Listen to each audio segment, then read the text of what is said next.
Dalawang magpinsan na napabalitang nawawala sa Sultan Kudarat, Maguindanao del Norte noong unang linggo ng buwan ng Mayo. Ang 27 years old na si Jowarda Mulod Ibad at pinsan nitong 18 anyos pa lamang na si Nadia Mulod. Nagpaalam si Warda na magtutungo lamang sa pinapasukan sa Cotabato City, samantalang si Nadia naman ay nagpaalam na makikipagtagpo sa nakatatandang pinsan na si Warda. Mula nang umalis sa kanilang tahanan noong May 3, 2026 ay hindi na nakauwi pa ang dalawa. Dito na nagsimula ang malawakang paghahanap sa magpinsan na pinangunahan ng mga kapulisan at LGU officials ng Dato Udin Sinsuat, Maguindanao del Norte. Makalipas ang 5 araw na paghahanap ay natagpuan ang wala ng buhay na katawan ni Nadia. At makalipas muli ang 3 araw ay ang katawan naman ni Warda ang natagpuan. Tanong ng marami, ano ang nangyari sa mga biktima at bakit kaya sinapit ng walang kalaban-laban ng mga biktima ang napakabrutal na kamatayan? Kinumpirma ng Tamuntaka BLGU sa Dato Udin Sinsuat, Maguindanao del Norte na si Jowarda Ibad ang bangkay na natagpuan pasado alas 11 ng umaga kahapon sa dalampasigan na sakop ng hangganan ng Sultan Kudarat at Sultan Mastura, Maguindanao del Norte. Si Ibad ay kabilang sa 2 napaulat na nawawala noong May 3, 2026 kasama ang kanyang pinsan na si Nadia Mulod. Una na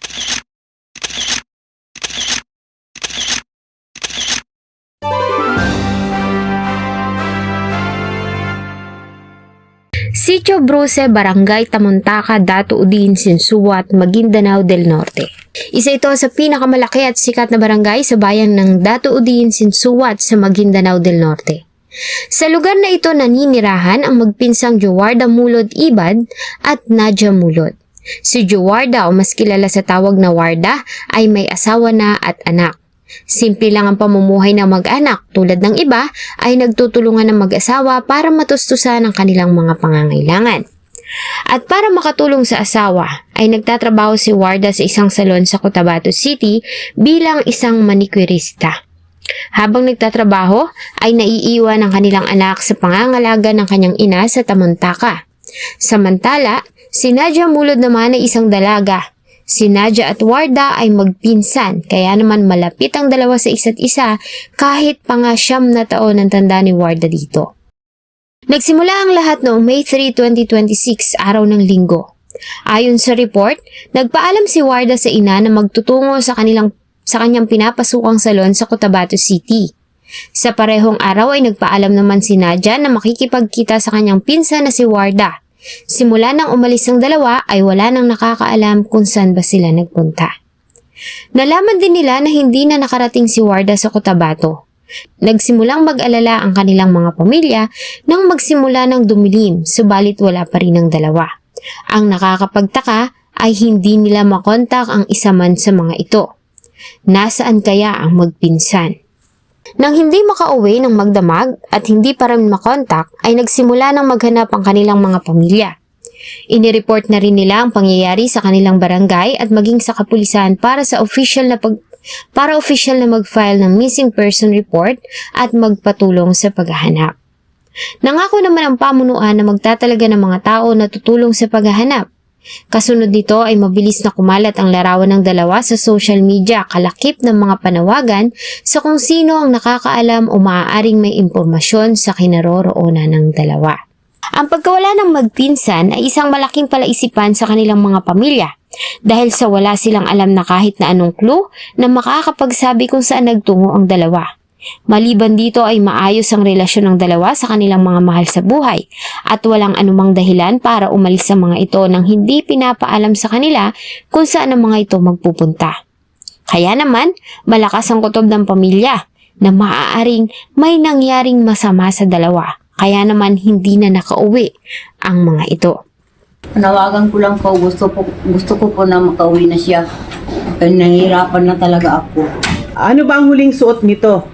Itim po, ma'am, na damit niya. Tapos naka-leggings niya ng itim rin. Naka-jacket. Ilang taon na po itong anak nyo? 27 po. Yung linggo, nagsabi siya sa akin na mag-duty daw siya. Sabi ko, huwag ka muna mag-duty kasi masakit pa ang tiyan niya. Di ba kayo nagkaroon ng pagtatalo bago siya umalis? Nag-away ba kayo? Wala po, ma'am. Dahang Kung gusto nimo makita nimo yung anak dang, pauli na lang kay nalisda na kay ko dang. Kaya nag-alala na ako sa imo dang na makauli. Mabilis na lumipas ang mga araw. Sa kabila ng kabiguan na matagpuan ng dalawa, ay hindi tumigil ang kanilang pamilya, kamag-anak at mga kakilala sa paghahanap. Kasama pa din ang LGU ng kanilang lugar. Hanggang sa sumapit ang May 8, 2026. 5 araw makalipas ang misteryosong pagkawala ng dalawa ay may natagpo ang wala ng buhay na katawan ng isang babae sa baybayin ng karagatan sa Sitio Batog, Barangay Polok, Parang, Maguindanao del Norte. Ayon kay Parang Chief of Police Lieutenant Colonel Mark Haribol Glosa, bandang alas 4 ng hapon ng araw ng Biyernes nang matanggap nila ang ulat hinggil sa natagpo ang katawan sa dalampasigan. Sa pagrespondi ng Parang Pulis at Soko ay nadatnan nila ang biktima na bahagya pang natatabunan ng buhangin sa baybayin ng Sitio Batog. Nakatali ang mga kamay at paa ng biktima ng tela at naniniwala ang PNP na posibleng naanod lamang ang katawan sa lugar at hindi ito doon pinatay. Nang mga panahon na iyon ay kalat na ang balita tungkol sa nawawalang magpinsan na taga-barangay Tamuntaka sa kabilang bayan ng Dato Udin, Sensuat. Kaya naman agad na nakipag-ugnayan ng mga otoridad ng Parang sa mga kaanak ng dalawa. Nang matanggap ang balita ay agad na nagpunta ang pamilya ng dalawa sa Parang para personal na makita ang katawan. Sa pagsusuri, lumabas na ang nasabing katawan ay ang nawawalang dalaga na si Nadia Mulod. Ang lugar kung saan natagpuan ang katawan ni Nadia mula sa kanilang bayan ay humigit kumulang 30 kilometers at tinatayang aabot ng 30 to 50 minutes na biyahe depende sa bilis ng sasakyan at sa kalagayan ng kalsada. Nang matagpuan ang katawan ni Nadia, ay unti-unti na ring nawalan ng pag-asa ang pamilya ni Warda na matatagpuan nila ito ng buhay. Magkasama na nawala ang dalawa at sa kalagayan ng katawan ni Nadia, hindi malayong pareho sa sinapit nito ang nangyari kay Warda. Sa pagkakatagpo sa katawan ni Nadia ay muling nagpatuloy ang pamilya ni Warda sa paghahanap. Lumipas pa ang 3 araw. Noong May 11, 2026, ay isa na namang katawan ng natagpuan na palutang-lutang. Sa pagkakataong ito ay sa dagat naman ng Sitio Bagdad, Barangay Sambulawan, Dato Salibo na sakop na ng Maguindanao del Sur. Mula sa Barangay Tamuntaka, Dato Udin, Sensuat, Maguindanao del Norte ay tinatayang nasa humigit kumulang 50 kilometers ang layo ng lugar. At aabot ng 1 hanggang 1.5 oras ang itatagal ng biyahe depende sa bilis na sasakyan at sa kalagayan ng kalsada. Ito na nga kaya ang nawawalang si Jowarda Mulod Ibad. Ayon sa ulat, bandang alas 9 ng umaga ng May 11, 2026 nang matanggap ng Sultan Kudarat Municipal Police Station ang balita tungkol sa natagpuang wala ng buhay na katawan ng isang tao na palutang-lutang sa dagat. Ang balita ay iniulat sa kanila ng barangay kagawad sa lugar na si Kagawad Abdul Latif Giapar. Agad na nagtungo sa lugar ang tauhan ng Sultan Kudarat Municipal Police Station at kasunod nila ay dumating din sa lugar ang mga tauhan ng Sultan Mastura Municipal Police Station sa pamumuno naman ni Police Major Albert Carbunco upang siyasatin ang sitwasyon. Pagdating nila sa lugar ay dinatnan nila ang kalunos-lunos na kalagayan ng biktima. Nasa advanced stage of decomposition na ang katawan. Isa itong babae, nakasuot ng isang itim na damit at pantalon. Kapansin-pansin naman na nakatali din ang mga kamay at paa nito gamit ang tela. Kalaunan, sa pagsusuri na ginawa ng Police Provincial Forensic Unit ng Maguindanao del Norte at sa personal na pagkilala ng pamilya na kumpirma na ang katawan ay ang nawawalang manicurista, ang 27 years old na si Jowarda Mulod Ibad. Sa investigasyon, hinihinalang tinangay ng agos ng tubig ang katawan ng biktima at matagal na rin itong nakalutang o naiwan sa tubig. Ang pagkakatali sa mga kamay at paa ng mga biktima ay magkapareho. Kaya naman una nang naging haka-haka na maaaring itinapon ng dalawa sa tubig nang nakatali ang mga kamay at paa ng buhay pa hanggang sa tuluyan na silang malunod at mawala ng buhay. Dahil nga sa agos ng tubig ay naanod ang katawan ng dalawa sa magkaibang lugar.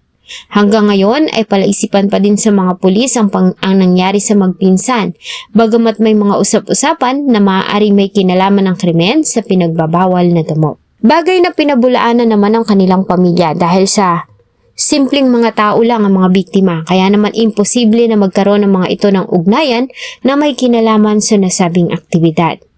Wala ding alam ang pamilya ng mga taong maaaring may galit sa dalawa at wala ding record ang mga ito sa kanilang barangay, kaya naman hanggang ngayon ay nangangapa ang mga investigador kung saan ba magsisimula. Matagal din na nakababad ang mga katawan sa tubig, kaya naman kung anumang marka, DNA o fingerprints ang naiwan sa katawan ay posibleng nabura na. Ganun pa man, hindi sumusuko ang kapulisan at patuloy na ginagawa nilang investigasyon. Nanawagan na din sila sa publiko na kung sino man ang may alam o impormasyon na maaaring makatulong sa ikakaresolba ng kaso ay makipag-ugnayan sa kanilang tanggapan. Samantala, dahil nga sa mga Muslim at dahil na rin sa kalagayan ng mga katawan, ang dalawa ay agad na ring inilibing ng kanilang mga pamilya. Sa kanilang pamamaalam ay nangako din sila sa dalawa na gagawin nila ang lahat at hindi sila titigil hanggat hindi nakukuha ang hustisya at mapanagot ang may sala. Naniniwala ang pamilya na gagawa ng paraan si Allah para mahuli ang mga kriminal at tuluyang magkaroon ng linaw kung ano ang nangyari sa dalawa.